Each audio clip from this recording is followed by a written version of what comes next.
Γεια, είμαστε Greek Boss Gamers και σήμερα θα σας παρουσιάσουμε τα παιχνίδια μας στο PlayStation 3 και στο Wii. Θα ξεκινήσουμε με το Cherky Point, το οποίο είναι λίγο παλιό. Τι λίγο, πολύ. Μετά θα πάμε στο Need for Speed, το οποίο δεν μου αρέσει καθόλου. Είναι μια χαζομάρα και μισή, τζάμπα τα αγόρασα. Μετά πάμε σε ένα ωραίο παιχνίδι που είναι με αμάξια, το Gran Turismo 6, το οποίο είναι πάρα πολύ ωραίο. Σας συνιστώ να το πάρετε.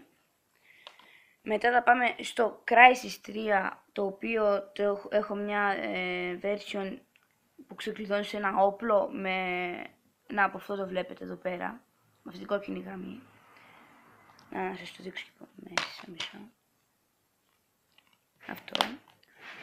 Μετά το Black Ops το 1, το Call of Duty Black Ops 1, που είναι πολύ ωραίο.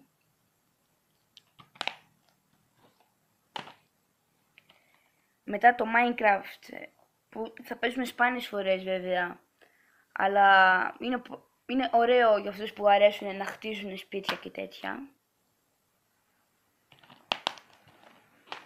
Μετά πάμε στο Call of Duty το Ghost, που είναι και αυτό ωραίο, καλό.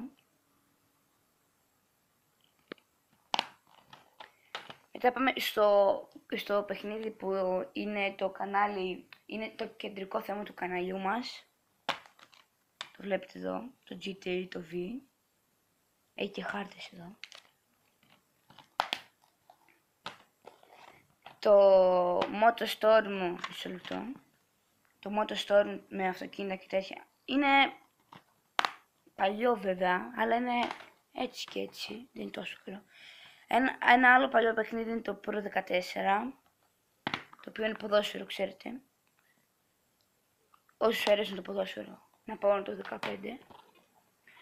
Μετά έχουμε το Assassin's Creed 2 και 3, που είναι πάρα πολύ ωραία παιχνίδια.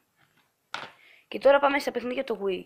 Έχουμε το Need for Speed The Run, που είναι ένα παιχνίδι με... πρέπει να κάνεις, πώς το λένε, αποστολές με αμάξια και τέτοια. Όχι πάντα, αλλά μπορείς να κάνεις και τέτοιο. Μετά είναι ένα παλιό αγαπημένο μου παιχνίδι που έπαιζα συνέχεια, τα χελονιτζάκια, όταν ήμουν μικρός έπαιζα. Είναι ένα ωραίο παιχνίδι, αλλά τώρα δεν μου αρέσει. Και μετά είναι ένα από τα καινούργια παιχνίδια που πήρα πρόπερση, ναι. Και είναι το The League of Zelda. Είναι ωραίο παιχνίδι. Αυτά ήταν τα παιχνίδια μου.